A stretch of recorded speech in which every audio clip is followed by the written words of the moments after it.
Hey everyone, I'm Grandmaster Ben Finegold here with our weekly lecture series. Tonight's lecture is on an unusual topic, the Jerome Gambit, which, for the last 35 years has been a source of comedy for me and my brother.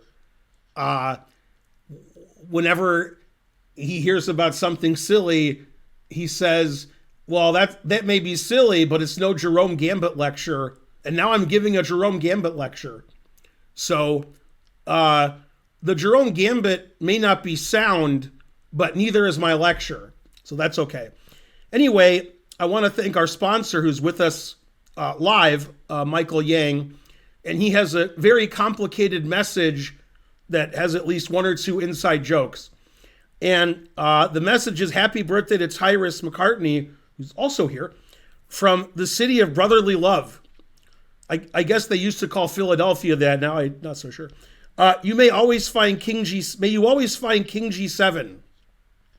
Even though their ELO rating isn't that far off, Tyrus has never beaten Mike, and he has that in writing.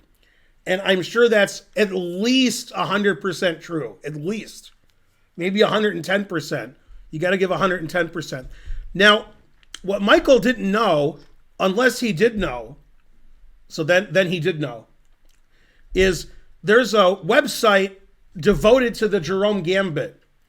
And the guy who runs the blog, it's called jeromegambit.blogspot.com. We're going to actually look at his blog as part of the lecture. He's dedicated his life to talking about the Jerome Gambit. So I guess he doesn't have any girlfriends. Anyway, his name is Rick Kennedy. I want to give him a shout out. And we're going to look at his page and the Wikipedia page before we look at some games. So the Jerome Gambit, I like this Wikipedia article because the first sentence is great. The Jerome Gambit is an unsound chess opening, which is an offshoot of the Giuoco Piano. I mean, I can't disagree with that. And it's named after one of the greatest players in chess history, Alonzo Wheeler Jerome. Okay, maybe he's not one of the greatest, but he was a chess player. So that's pretty good. So white sacrifices two pieces, typically getting one piece back very quickly. And then this opening reminds me of a gambit in the Petrov where white is playing knight takes f7 very early, sacrificing a piece to expose the black king. Although that opening in the Petrov is probably less unsound than the Jerome Gambit. I couldn't find a lot of games of the Jerome Gambit, but I did find games that nobody else could find, because after all, I am a grandmaster, so I have unusual sources. So I have some interesting games, and some of those games weren't in my database. I have a database of every game ever played ever. And I found two Jerome Gambit games that are not in the database. So very suspicious.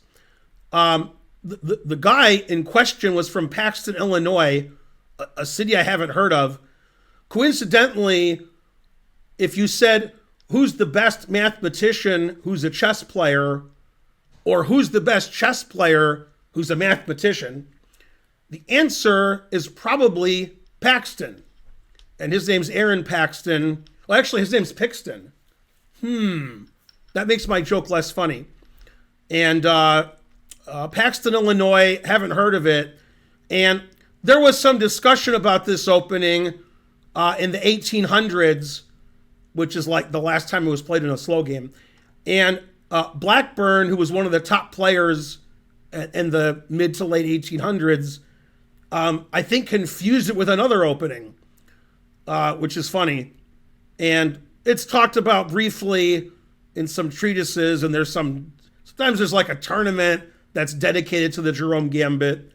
The most famous game in the Jerome Gambit is one where white gets checkmated immediately, which is funny because white is the one playing for an attack.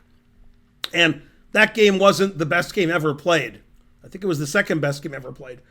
And it's actually the game that they put in Wikipedia And that's the only game that I knew before I prepared for the lecture. And they talk about the opening a little bit on Wikipedia, but not very much. We'll talk about it more. Then I want to go to this other web page, which is jeromegambit.blogspot.com, run by Rick Kennedy. Rick Kennedy talks about himself a little bit. And basically has a blog about the Jerome Gambit with many posts. Many. And the last post, which was on Saturday, 2 days ago, is about this lecture, because he probably never had the chance to post about a video lecture on this opening, especially done by a grandmaster. And so here's the advertisement for the lecture we're doing right now. So it's very meta.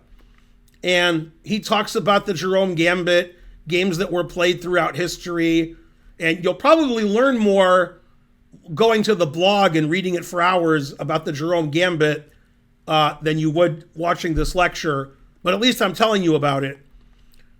He even has a blog post about declining the sacrifice, which is the worst thing I've ever seen in my life.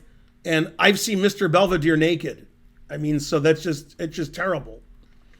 And then there's lots and lots and lots of posts about different variations and so on. Typically, since the blog is for the Jerome Gambit, like talking about the Jerome Gambit and how great it is, White's going to win a lot of games. And I didn't want to show a lot of games that Black won in this lecture, because we're not lecturing this from the Black side, although I do have some wins by both sides. Anyway, this is a very interesting blog you can go to if you want to learn more about the Jerome Gambit. And you can see here on the right side of the screen, looks like the blog started in 2008. And there's been, it looks like over 5,000 posts. Probably all by Rick Kennedy. That would be my guess. But maybe some other people posted, although I doubt it. Okay, let's get to the game so I can show you the moves and such. So let me get rid of the notation. Okay, so we're going to show the games from White's point of view, even if Black won. And first game we're going to do is the one that was played by Blackburne in an exhibition game in London against NN. And basically, throughout history, NN is getting crushed, except when I do sub-game analysis on my stream on Sunday, there's an NN who's beating one of our guys a lot. So NN's getting better. Okay, he's played chess for hundreds of years, so NN is killing it. Okay, now, the opening I was talking about before I was so rudely interrupted with the actual opening is the Petrov. There's a gambit where White plays knight takes f7. And this position is extremely rare at the top level. However, I did have Black against Grandmaster Mac Molnar. The game ended in a draw. And there was a game at the top level between Topalov and Kramnik, which was also a draw. Otherwise, most of the games of this variation are between my two favorite players, Rufus and Doofus. Okay, and that opening is more sound than the Jerome Gambit. The Jerome Gambit happens in a very specific move order of the Giuoco Piano, where Black doesn't play the two knights. That's not the Jerome Gambit. Black plays bishop c5, and grandmasters throughout history have played four different moves here. c3, very common. d3, very boring. Knight c3, also boring. And castles. And if this game was played between like 1850 and 1950, then White played c3. Now, if it's a grandmaster game, probably White castles. Probably. Okay, the Jerome Gambit is one you won't face often or ever. But I think if you want to prepare for Black against the Jerome Gambit, you're probably not using your time well because you're not going to face it very often. On the other hand, if you want to play a surprise opening to confuse your opponent, then you could learn the Jerome Gambit because they won't know it. And then maybe you can get a quick victory. Okay, so NN played bishop takes f7 check. This is the start of the Jerome Gambit. There's a blog post on that blog where they analyze king f8. Now, bishop takes f7 check isn't the best move, but king f8 is much worse. King f8 is the worst move you're going to see all day, except you're going to see much worse moves later. Okay, so king takes is the way to refute it. And white's not done sacrificing. I wouldn't even call this the Jerome Gambit yet. After knight takes e5 check, that's the Jerome Gambit. We give up 2 pieces, 1 for each of you. Okay, knight takes, black's up 2 pieces for 2 pawns. And in this position, white plays queen h5 check, basically attacking all of black's pieces. So the queen attacks the king, attacks the knight, and then the bishop is in the way too. So maybe white can start taking all these pieces. So what ends up happening, usually, but not always, is black is up 1 piece, because black gives the piece back here, and white has compensation for a piece. If you believe the people who play the Jerome Gambit, they'll tell you it's interesting and complicated. If you believe the engine, black is winning. But you're probably not playing an engine. And if you are playing an engine, why are you playing an engine? Terrible. So if 2 class players are playing, in my opinion, which may not be shared by all class players, the result of the game isn't determined yet. The result of the game will be determined by how good is white at attacking and how good is black at defending. And in my opinion, which I've told many of my students, lower rated players don't defend very well. So if black doesn't defend very well, then black can lose. Now in this game, white is NN, unknown player, and black is one of the top 15 players in the world. So black played better, but actually black was not always winning. Black made a mistake, and because of his mistake and white's later mistake, we got a brilliant, exciting game. Now, if black wants to be 2 pieces up and do some study, I'm not sure if you want to spend hours studying this with black, then you can play king e6, which nobody plays, queen f5 check, king d6. And for reasons I'll never understand, the engine says knight a3 is the best move. Maybe I need a new engine. Okay. But that's one way black can be 2 pieces up with his king running around, but that's rare. People don't do that. Okay, so Blackburne played g6, and that's fine, and N took. And now Blackburne made a mistake, which according to the engine is better for white, and black shouldn't play this move. Blackburne decided to sacrifice his rook on h8. If you're going to sacrifice your rook, you should play queen e7. And the engines say white should play queen f4 check here. And nobody has the guts to take this rook, because after queen takes e4 check, king f1, black could play something like knight f6, and the queen is trapped, and white's king is no good. That's not a good place for the king. And black can start threatening f2, and so forth. And the engine doesn't like this position for white. Blackburne sacrificed the rook without stopping white from castling. He played d6. And after queen takes rook, he played queen h4. Now the engine that I have says d4 is the best move. But white castled, which is okay. Knight f6. And now white blundered and lost the game as a consequence. White should play queen d8 here. And old Jerome Gambit theory, which I am now an expert on, how did I become an expert on it? Said that white was winning here, when in fact, engines say bishop h3 is a draw. I'm not going to argue with the engine. So black gets an attack. I assume it's a draw because black has a perpetual eventually. Okay, you can analyze this with your engine. And then if you do, and you can play either side against somebody who hasn't, then you're going to win with white or black because you analyze with an engine and they don't analyze it then. Okay, but white played a very bad move, c3. And after c3, white was PO'd because he couldn't play rook on 2 to d2. And that's like 2 jokes. And most of you didn't get it. You can, if you're watching on YouTube after the fact, which 99.9% of you are, you can ask in the comments section of the chat, like, what does that mean? That joke I just made. And several people will explain it. In fact, somebody might explain it before you ask what that joke meant. So then you don't have to be embarrassed. Okay, so c3 is no good.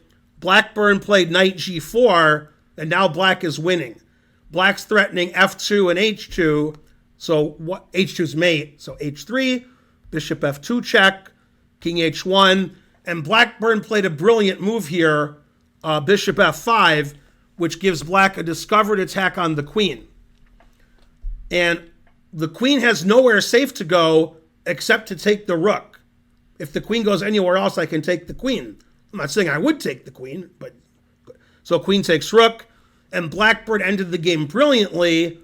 Queen takes h3 check, and bishop takes e4 mate.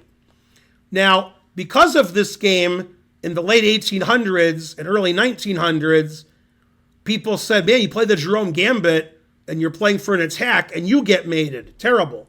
When actually, white got mated because he made one very small mistake and one very large mistake after the fact. And this does not, in fact, refute the Jerome Gambit. But Blackburne was one of the best players in the world, and his opponent was not. That's why black won. Okay, he put the black in Blackburne. And it turned out, when the game ended, nobody in the town could sleep because Blackburne was in his hotel room singing in the dead of night.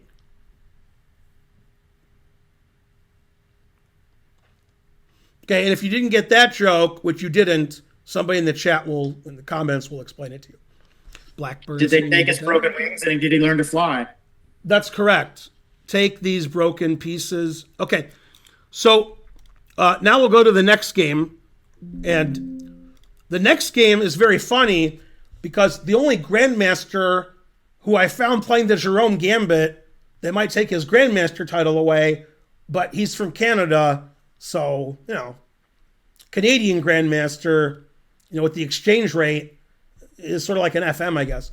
And that's Aman Hambleton. He's one of the chess bras. He's by far the weaker one. And he's playing Thalia Cervantes, who I used to coach. And when I lived in St. Louis, I coached her. And when I moved here to suburban Atlanta, we coached on the internet for about 1.5 years. And I haven't coached her in like 5 years, but I did play her in Foxwoods about 4 years ago. Very complicated game. And this was played in Title Tuesday because Aman Hambleton will play very suspicious openings, but typically only in blitz and bullet. Typically. Not always. Okay, so he played the Jerome Gambit. And this is the starting position as far as I'm concerned. And Thalia played knight g6. The engine likes black after what Blackburne did, g6, or what Thalia did, knight g6, or king f8. The engine likes them all. She played knight g6. You check before you take the bishop, and then you take with check. So, if you're a player rated under 1,000, and you're playing somebody else rated under 1,000, and I had to bet on this game, I would bet on white. If the both players are 2,300 and above, then I would bet on black. If the players are sort of club players between 1,200 and 1,800, like 85% of you, I don't know, it's 50-50. Okay, unfortunately, Thalia's a master, and she's a women's international master. So, black's a pretty good player. Okay, so she developed her knight f6, knight c3. She played king f7 to play rook e8, and then she played rook e8. And, white doesn't have sufficient compensation for a piece. Probably if two engines were playing, black would win. But if two class players are playing, I don't know, anything could happen. Okay, so he tried to get some attack, made a couple of threats, pretty aggressive, moving his pawns on the king side, pretty good. And he eventually got a big attack on the king side. And Thalia played bishop g8, defending h7. White tried to get some reserves over there, get the knight over there. And then bishop couldn't be captured here because it's illegal. But after bishop h7, it could be captured, so he moved it away. And white never really got enough compensation for a piece. And he played knight takes g7, which just doesn't work. Probably he had to be more patient here and try to play g4, g5 at some point. I don't know how, but somehow. This didn't work. And now he's down 2 pieces, one for each of you. And down 2 pieces is a lot. And he wasn't able to get enough counterplay in a blitz game. She sacrificed one of the pieces back just to get rid of white's pawns. And for reasons I don't understand, probably because I'm not good enough, white didn't take the knight. White played here. I guess if you're sacking all your pieces, when your opponent sacks a piece, you don't take it. I'm taking that knight on e4 all day, and I agree my position's not good, but I'm not taking the knight. Now you're down 2 pieces. So that was a weird decision, maybe time trouble. And then here we're trading queens, queen check, attacking the queen, black's up 2 pieces, so white resigned. So that game, white got some compensation, and as soon as he had the most compensation he had, then he played badly and lost. So there's a lot of pressure on you when you're down a piece or 2. Now, those games make it seem like black is winning in this opening, which is the case. But white can win too. Okay, this is a game Aman played against Andrew Jiang, and I can't prove which Andrew Jiang it is because there's 2 of them, and their ratings were very similar until recently. There's an Andrew Jiang in North Carolina who's about 2,000, and there's an Andrew Jiang who was the kindergarten national champion when he was 6, and he's rated about 2270. And the other Andrew Jiang is older, and he was always higher rated until our Andrew Jiang got to be 9 years old, and then he passed him up. Now Andrew Jiang's about 12 or 13, and he's almost 2,300 USCF. I don't know which one this was, so it was one of them. That's for sure. Okay, so Hambleton, once again in a Title Tuesday Blitz tournament last year, played the Jerome Gambit. Knight g6, just like Thalia played. Okay, it's the same as the Thalia game. Okay, and here, Andrew played just like Thalia, king f7, rook e8, and they got the same position. Okay, and Andrew played d5. If I recollect from last game, 10 minutes ago, Thalia played king g8. Okay, so Andrew played more attacking in the center, trying to punish his opponent. Queen g3, bishop e6, and f4. And in the game that we just looked at, black had the move king g8 in instead of d5, and so black could play bishop f7 here since the king wasn't on f7. Now with the king on f7, bishop e6 looks like a mistake because f5 is a threat and there's no reasonable, obvious way to stop it. We're going to have to retreat something we don't want to. So this seems to have worked out better for Aman. Takes on e4.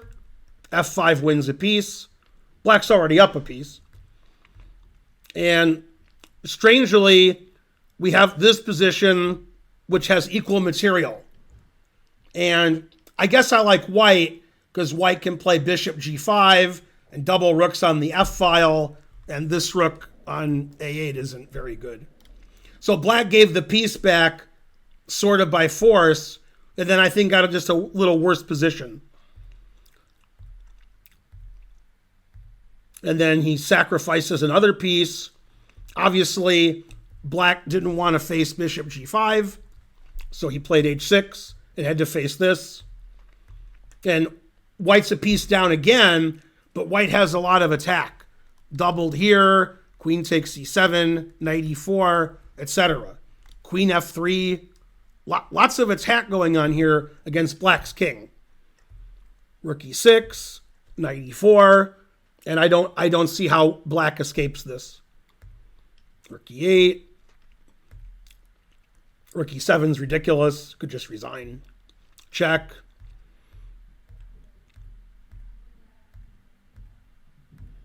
And okay, white's up material and winning. And this position, black blunder, but didn't matter. Black played b5 attacking the rook.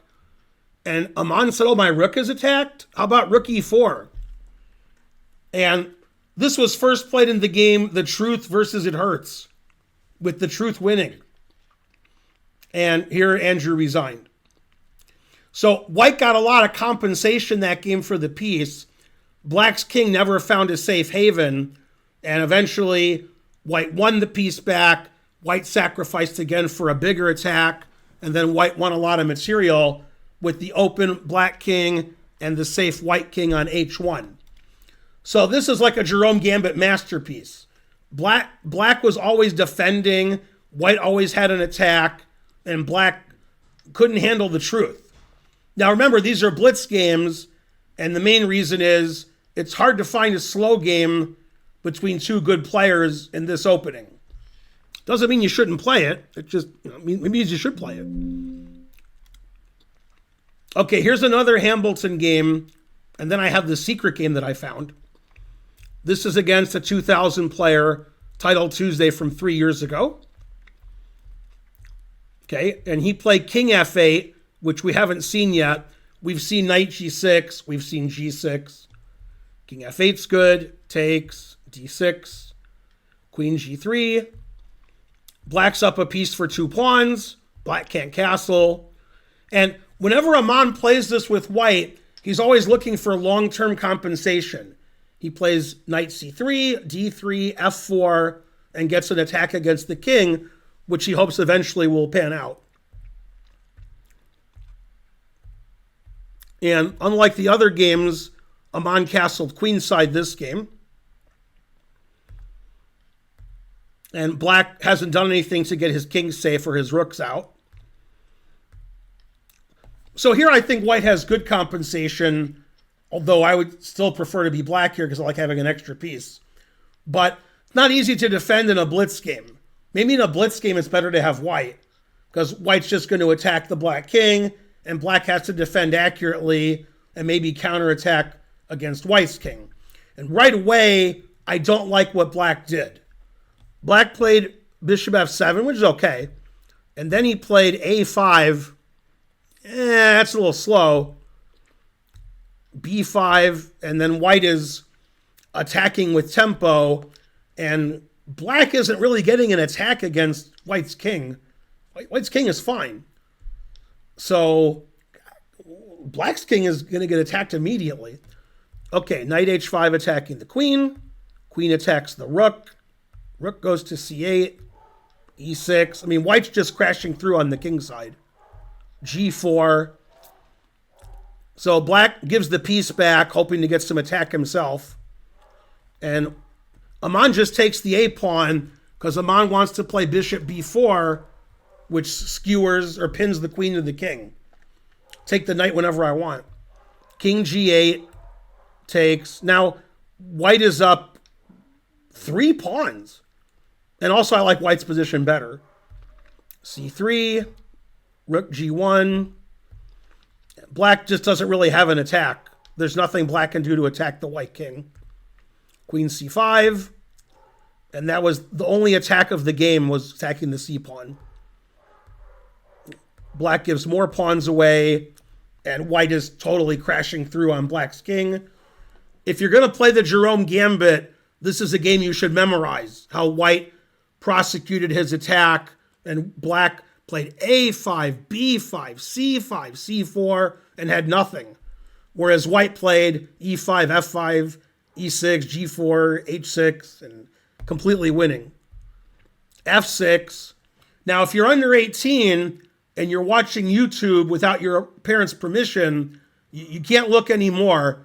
This is rated, don't look at this. Okay, this is against the law for minors to look at. It's the worst thing I've ever seen. Terrible. Bishop C6 instead of resigns, and then checkmate. White still has 7 of his 8 pawns left. Wow. So if you want to play the Jerome Gambit with white, looking at games where white wins will give you inspiration to be able to sacrifice material and get some compensation. And especially if it's a blitz or a bullet game, maybe it won't be so bad. And occasionally, even in a slower game, white could win. Okay, now the last game that I have, I found in a chess.com article where people were talking about this opening, and Bill Wall, who's a famous chess book author and purveyor of unusual openings, says he has many games in the Jerome Gambit. And this game was played on chess.com in 2010. And he didn't put his opponent's name. Instead of putting NN, he put Hehe. So I guess he was laughing at his opponent. Okay, so the Jerome Gambit. Bill Wall has white. He's about 2,200. They get this position.